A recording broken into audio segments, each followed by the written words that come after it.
नमस्कार, hornbill TV देख रहे हैं आप। मैं हूं आपके साथ विशाल गर्ग। खबरों की शुरुआत करेंगे। मुख्यमंत्री पुष्कर सिंह धामी ने आज गढ़वाल सांसद अनिल बलूनी से उत्तराखंड सदन में मुलाकात की। मुलाकात के दौरान दोनों नेताओं के बीच राज्य के विकास और भारी बारिश की वजह से आई आपदा और राहत बचाव कार्यों समेत कई अहम मुद्दों पर चर्चा भी हुई।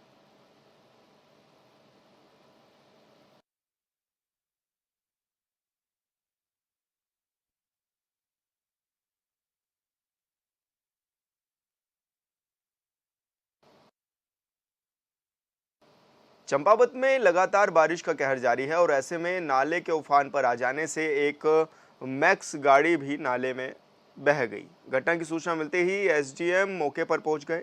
एसडीएम के नेतृत्व में एसडीआरएफ और पुलिसकर्मियों ने मौके पर राहत और बचाव कार्य भी किया।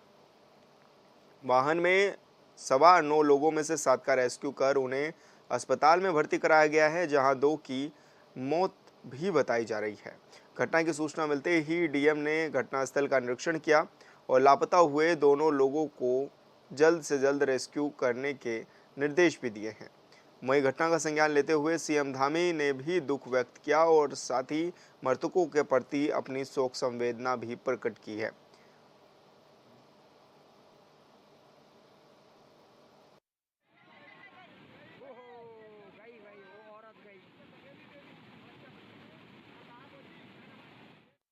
और खबर लक्सर से है, जहां मौसम का मिजाज आज भी उत्तराखंड में बदला रहेगा और ऐसे में मौसम विभाग ने भी ये भारी चेतावनी जारी कर दी है।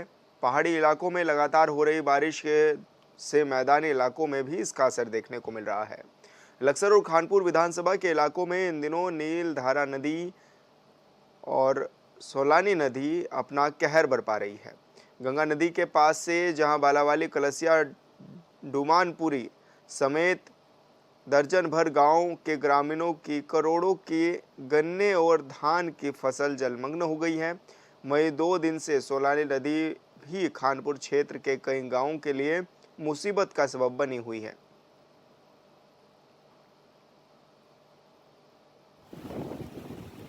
पेचिंग लगाया पुल के नीचे, एक बांध जाए, इससे हो रहा है ये नुकसान क्या है? नुकसान खेतों का बहुत। देखो आप कितना नुकसान है। सब गन्ना बेकार हो गया, गन्ना, चेरी, घास सब बेकार हो गया। पानी कितना है? पानी तो काफ़ी है इसमें। तटबंधों को कोई खतरा? खटबंधों को खतरा ही खतरा है भी। अगर थोड़ा और आएगा तो फिर खतरा ही खतरा। ये हमारी जो लक्सर तहसील में है 4 बाढ़ चौकियाँ हैं और 4 बाढ़ चौकियों में हमारे 24 घंटा आपदा मित्र हैं। उनके पास समस्त सामान है, चाहे वो लाइफ जैकेट हो, रस्से हों या अन्य जो सामग्री है, टॉर्च वगैरह, आजकल लाइट वगैरह, सारी चीज़ें हमारे पास है। और अगर बाढ़ वाली स्थिति अगर वैसे तो होनी नहीं चाहिए, क्योंकि जहाँ जहाँ हमारे बंदे डैमेज थे, जहाँ जहाँ ज़रूरत थी, वहाँ हमने उसको मरम्मत करवा दी है, चाहे वो गंगा जी के तरफ का हो, चाहे वो सोलानी नदी के तरफ का हो। इसके अलावा अगर उसके उपरांत भी अगर कोई प्रॉब्लम होती है तो हम जो संबंधित जो ग्राम प्रधान हैं उनको भी हम। बीएसएफ का पहला महिला प्रहरी मंगल दल आज माउंट मुकुट के लिए रवाना हो गया है। बीएसएफ एडवेंचर एंड एडवांस्ड प्रशिक्षण संस्था की कमांडेंट महेश कुमार नेगी और कमान अधिकारी मनोज पेनुली के साथ भारतीय स्टेट बैंक के स्थानीय प्रबंधन ने दल को हरी झंडी दिखाकर रवाना किया। बता दें कि माउंट मुकुंद उत्तराखंड के चमोली जिले में स्थित है और इस दल में बीएसएफ की 12 महिला प्रहरी भाग ले रही हैं, जिनका नेतृत्व महिला प्रहरी सरस्वती लामा कर रही है। दल का उद्देश्य महिला सशक्तिकरण एवं साहसिक खेलों में महिलाओं की भागीदारी को बढ़ावा देने के साथ ही स्वच्छ भारत स्वच्छ हिमालय के संदेश को प्रसारित करना है।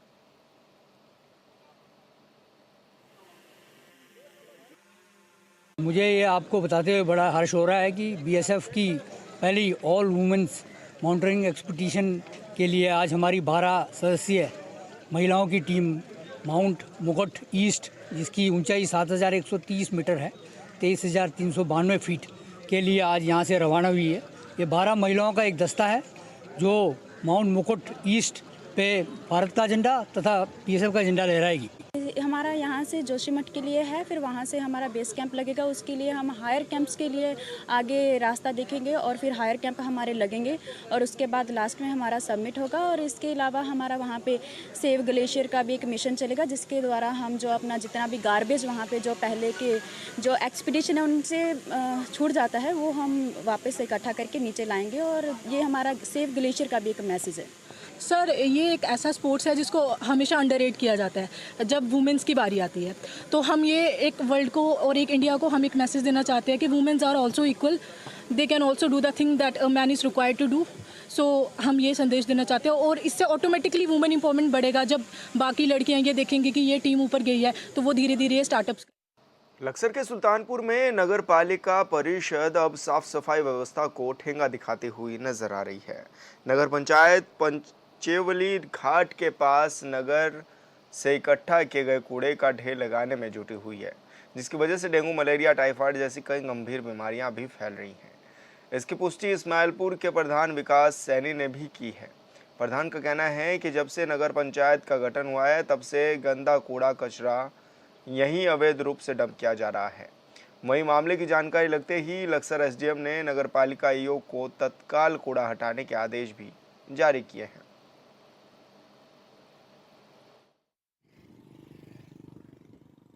और फेंसिंग ग्राउंड जो हमारा बन रहा है वास्तव में वो अभी कंप्लीट हुआ नहीं है, कुछ भराव वगैरह होना है, लेकिन फिर भी हमारे पास उसके बगल में भी पूरा खेत है, पूरी जगह है। मैंने ईओ साहब को बता दिया है कि वो उस जगह पे डंप करेंगे, ना कि रोड पे डंप करेंगे। और 1-2 दिन में मैं भी उसका निरीक्षण एक बार कर लूँगा इन्होंने कितनी कार्रवाई वगैरह की है। दूसरा, हमने बजट की प्रत्याशा में फाइल भी साइन कर दी है भराव की, जो जिसके कारण ये दिक्कतें हो रही थी, तो वो काम भी हमारा जल्दी ही शुरू हो जाएगा। तो मैं समझता हूँ कि ईओ साहब से मेरी बात हो गई है और हम आज से कल से इसमें जो भी है, जो जहाँ डंप होता था वहाँ ना करके जो हमारा फेंसिंग ग्राउंड के बगल का जो खेत है हम उसमें फिलहाल डंप करेंगे। जब से हमारे यहाँ सुल्तानपुर नगर पंचायत बना है तो ये महादेव पचलवी मार्ग और हमारा इस्माइलपुर मार्ग के बीच में टंकी के पास ये इन्होंने कूड़ादान कचरा इकट्ठा करना शुरू किया। तब ये लोग ईओ साहब कहते थे कि अभी निर्माण स्थान कूड़ादान तैयार हो रहा है, जब तक वो तैयार नहीं होगा तब तक हम कुछ दिन यहीं पर डाल लेंगे। मेरी मौखिक रूप से बात हुई है, लिखित रूप में बात हुई है और 1-2 बार मैंने एसडीएम साहब को भी कहा है इस चीज़ को। तो इसकी मैंने 3 दिन पहले शिकायत की है। एसडीएम साहब तो थे नहीं, में छुट्टी पे थे, उनके स्टानो साहब को दिया था, रिसीविंग दी थी। तो ये कचरा इतना गलत पड़ा हुआ है यहाँ पे कि यहाँ पे आने जाने वालों को, स्कूली बच्चों को, और ये बरसात के मौसम में इसमें सड़न गलन बिल्कुल बीमारी के लक्षण फैल गए हैं। जबकि इनका कूड़ादान अभी बराबर में तैयार हो चुका है, बिल्कुल निर्माण तैयार खड़ा है, तब भी यहाँ से हटा नहीं रहे इसको। और मेरी यही एसडीएम साहब से भी यही मांग है और ये साहब से भी यही मांग है, सभी सम्मानित जितने इधर के क्षेत्रवासी हैं, वो सुल्तानपुर के सम्मानित जनप्रतिनिधि हैं, पूर्व है या वर्तमान है, मेरी सबसे यही रिक्वेस्ट है कि इस कूड़ेदान को, जहाँ कूड़ा स्थान है, इसको वहाँ शिफ्ट किया जाए। उत्तराखंड में एक तरफ मानसून अपना कहर बरपा रहा है तो दूसरी तरफ सियासी तूफान थमने का नाम नहीं ले रहा है। आरोप है कि ये सियासी तूफान बीजेपी के खेमे में चल रहा है, जिसमें पार्टी के सीनियर मंत्री, विधायक और सांसद दिल्ली में पार्टी के बड़े नेताओं से मिल रहे हैं। इसे लेकर विपक्ष पहले भी तंज कस चुका है और आज भी तंज कसता हुआ नजर आ रहा है। इस रिपोर्ट में देखिए।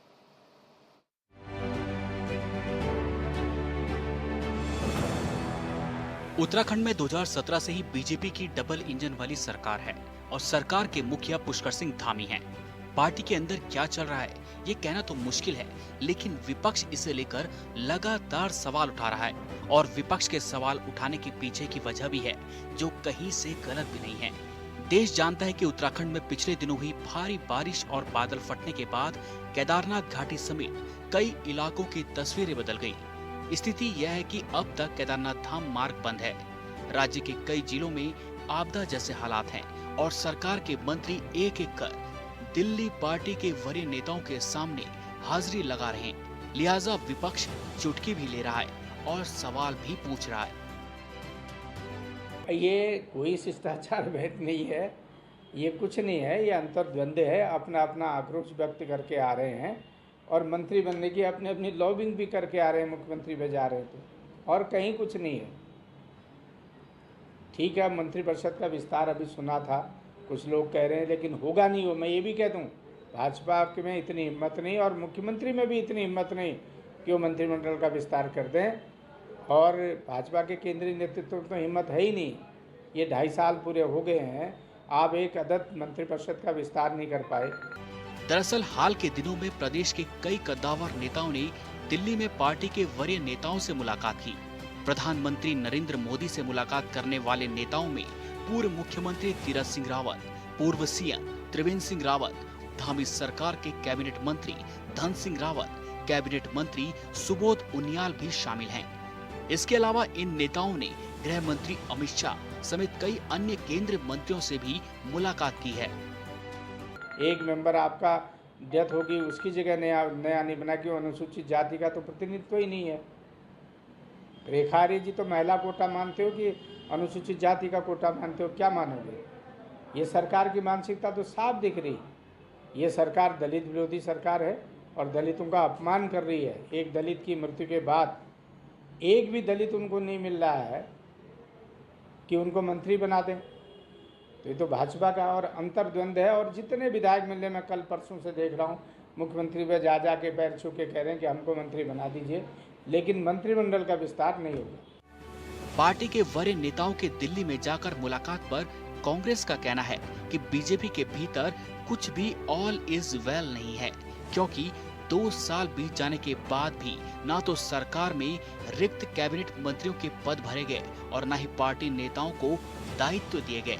ऐसे में मुख्यमंत्री जो एकला चलो की नीति पर चल रहे हैं, उससे भी पार्टी के नेता कुछ खफा नजर आ रहे हैं। इसलिए अब फिर से बीजेपी के भीतर नेताओं का ही मनमुटाव ज्यादा बढ़ने लगा है, जो दिल्ली दरबार में जाकर समाप्त हो रहा है। ये कोई शिष्टाचार भेद नहीं है, ये कुछ नहीं है, ये अंतर्द्वंद है। अपना आक्रोश व्यक्त करके आ रहे हैं और मंत्री बनने की अपनी लॉबिंग भी करके आ रहे हैं। मुख्यमंत्री पे जा रहे हैं तो, और कहीं कुछ नहीं है।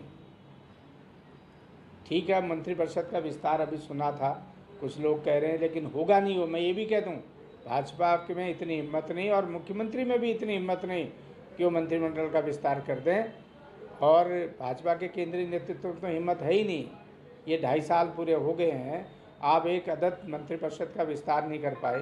एक मेंबर आपका डेथ होगी, उसकी जगह नया नहीं बना कि अनुसूचित जाति का तो प्रतिनिधित्व ही नहीं है। रेखा आर्य जी तो महिला कोटा मानते हो कि अनुसूचित जाति का कोटा मानते हो, क्या मानोगे? ये सरकार की मानसिकता तो साफ दिख रही। ये सरकार दलित विरोधी सरकार है और दलितों का अपमान कर रही है। एक दलित की मृत्यु के बाद एक भी दलित उनको नहीं मिल रहा है कि उनको मंत्री बना दें। तो ये तो भाजपा का और अंतर्द्वंद है। और जितने विधायक मिलने में कल परसों से देख रहा हूँ, मुख्यमंत्री पे जा के पैर छू के कह रहे हैं कि हमको मंत्री बना दीजिए, लेकिन मंत्रिमंडल का विस्तार नहीं होगा। वहीं कांग्रेस के बयानों पर बीजेपी नेता भी सफाई दे रहे हैं। प्रदेश प्रवक्ता सुनीता विद्यार्थी ने कहा कि विपक्ष को इतना परेशान होने की जरूरत नहीं, क्योंकि कांग्रेस में ही अंदरूनी कलह है। सुनीता विद्यार्थी ने कहा कि हमारे जो भी लीडर हैं, वो शीर्ष नेतृत्व से मिल रहे हैं। यह रूटीन मुलाकात है और प्रदेश के मुद्दों को लेकर केंद्र से मदद की मांग कर रहे हैं। ये एक अच्छा कदम है और कांग्रेस को अपने गुट के बारे में सोचना चाहिए। देखिए, ऐसा है, विपक्ष को इतना परेशान होने की आवश्यकता नहीं है। अंतर्द्वंद और अंतर्कलह तो उनके बीच में है और वो जग जाहिर है। अब वो जबरदस्ती दूसरों पक्ष पर थोपना, मुझे लगता है कि वो नाइंसाफ़ी होगी।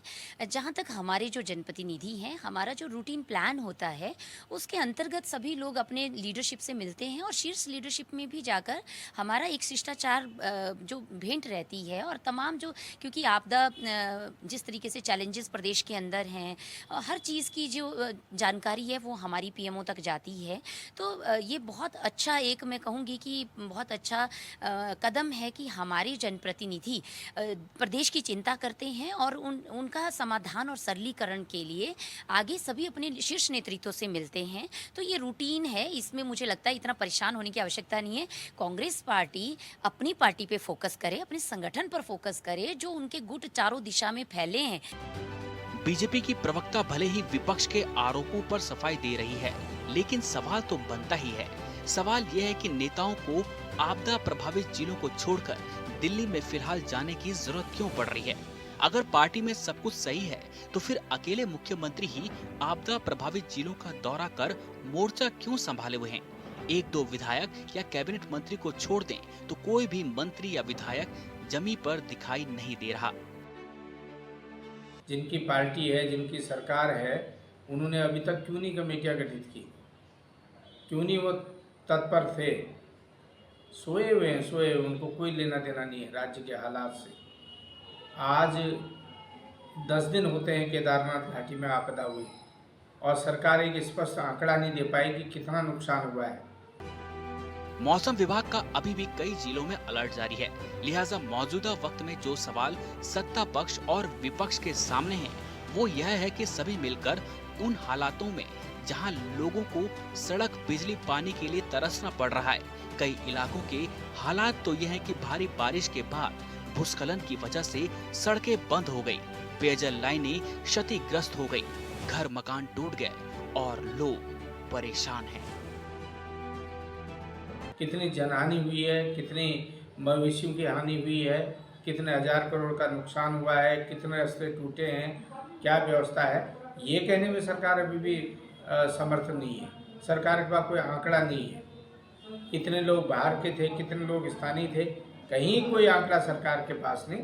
सरकार मौज मस्ती में है और तभी आपदा के प्रति न गंभीर थी, न है, न गंभीर रहेगी। उत्तराखंड सरकार में मौजूदा वक्त में 4 कैबिनेट मंत्रियों के पद खाली चल रहे हैं, लिहाजा ये संभव है कि अपनी अपनी गोटी सेट करने के लिए कैबिनेट मंत्री दिल्ली दौड़ लगा रहे होंगे। लेकिन जिस समय में इस तरह की हलचल हो रही है वह ठीक नहीं है। जब तक मंत्रियों का दिल्ली दौरा होता है तब तक प्रदेश में कैबिनेट विस्तार की चर्चाएं तेज हो जाती हैं।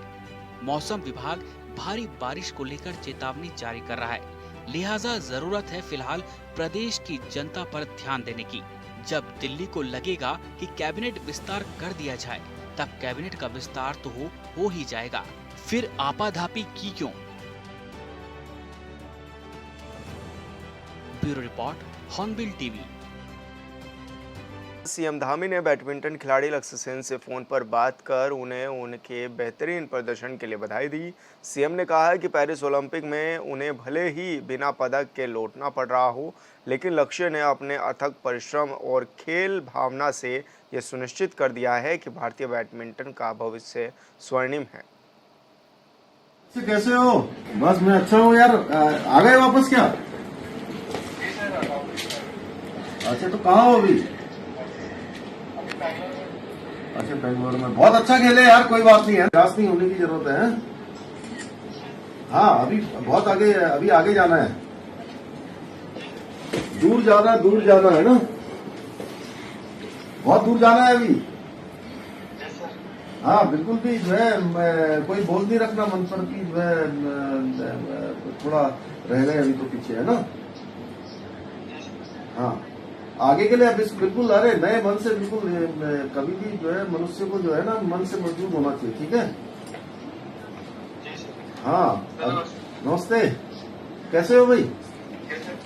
बढ़िया सर, आपके? मैं ठीक हूँ, ठीक है सब।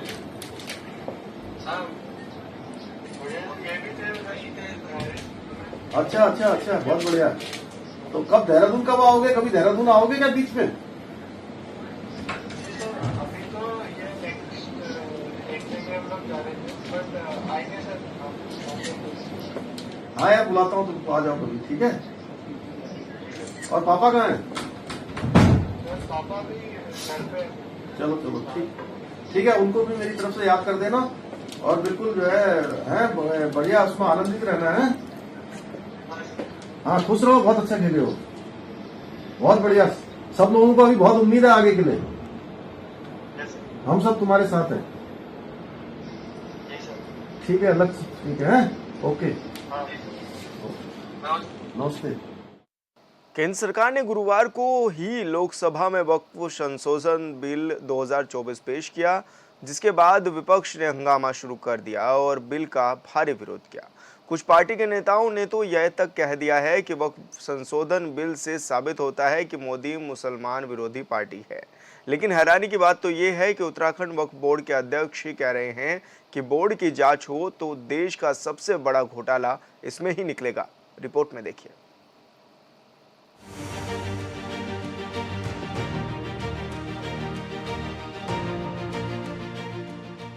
उत्तराखंड वक्फ बोर्ड के चेयरमैन शादाब शम्स के बयान को सिर्फ बयान के नजरिए से नहीं देखा जा सकता।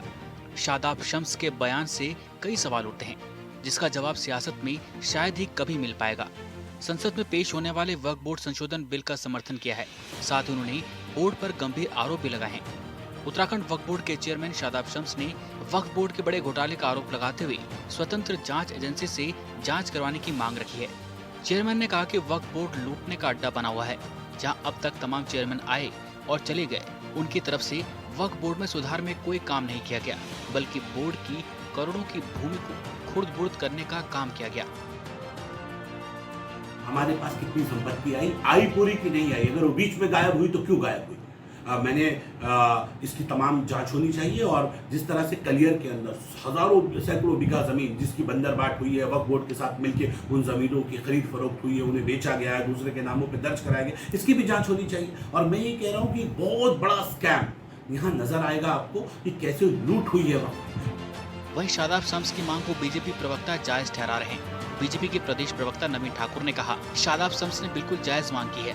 अगर कुछ गलत हुआ है तो निश्चित तौर पर जांच होनी चाहिए, और जांच से डर उन लोगों को है जिन्होंने भ्रष्टाचार किया है। हमारी सरकार भ्रष्टाचार और भ्रष्टाचारियों को कतई भी संरक्षण नहीं देती, इसलिए शादाब शम्स की मांग जायज है। अगर कुछ गलत हुआ है तो जांच होनी चाहिए, और अगर जांच से किसी को डर है तो वो उन लोगों को है जिन्होंने भ्रष्टाचार किया है। हमारी सरकार में भ्रष्टाचार और भ्रष्टाचारियों को बिल्कुल भी जो है कहीं पर भी संरक्षण नहीं दिया जाता, और भ्रष्टाचार के खिलाफ हमारी सरकार लगातार काम करती आ रही है। जीरो टॉलरेंस की सरकार है। भ्रष्टाचारियों को जेल भेजने का काम आदरणीय पुष्कर सिंह धामी जी ने किया है, और आदरणीय शादाब शम्स ने जो मांग की है बिल्कुल उनकी जायज़ मांग है, और ये दर्शाता है कि हम पारदर्शिता चाहते हैं, स्पष्टता चाहते हैं, और भ्रष्टाचार मुक्त जो है हम प्रदेश चाहते हैं। सदन में उठी वक्फ बोर्ड के संपत्तियों की आंच उत्तराखंड तक आ पहुंची है। इस बीच सूबे के वक्फ बोर्ड के अध्यक्ष शादाब शम्स के एक बयान से राजनीति तेज हो गई है। जहां एक तरफ सत्ताधारी पार्टी बीजेपी शादाब शम्स के बयान को जायज ठहरा रही है, तो वहीं विपक्ष सरकार को आड़े हाथों ले रही है। कांग्रेस प्रदेश उपाध्यक्ष मत्रोदा जोशी का कहना है कि जिस सत्ताधारी पार्टी का नेता सीबीआई जांच की मांग करे, उससे बड़ा फेलियर नहीं हो सकता। उन्होंने कहा कि डबल इंजन सरकार बोलने वाली पार्टी का इंजन ही फेल है। यदि सरकार में नैतिकता है तो उन्हें मामले की जांच करानी चाहिए। इस प्रदेश में सरकार भारतीय जनता पार्टी की कि कांग्रेस की है? अगर भारतीय जनता पार्टी का नेता ये मांग करे कि सीबीआई जांच होनी चाहिए, तो सरकार का सबसे बड़ा फेलियर है। जो सरकार सत्ता में हो, जो सरकार शासन तंत्र चला रही हो, किससे मांग कर रहे हो? किसकी सरकार है? केंद्र में भी उनकी सरकार, और डबल इंजन कहते हैं, हालांकि वो इंजन ही फेल इंजन है दोनों के दोनों।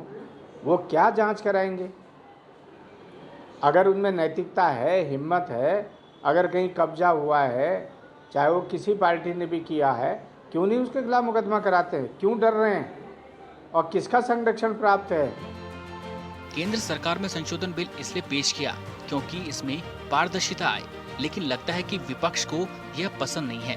जबकि सरकार बेहतर सुविधा के लिए बदलाव ला रही है, लेकिन विपक्षी संशोधन एक्ट में हो रहे बदलाव का विरोध कर रहे हैं। दावा किया जा रहा है कि अगर सभी राज्यों में वक्फ बोर्ड की सीबीआई जांच हो जाए तो ये देश का सबसे बड़ा घोटाला सामने आएगा।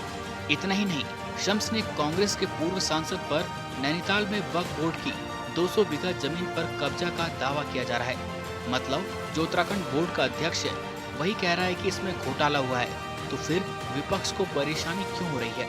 ये बात समझ से परे है। Bureau report, hornbill TV. और फिलहाल इस बुलेटिन में इतना ही। आप देखते रहिए हॉर्नबिल टीवी। नमस्कार।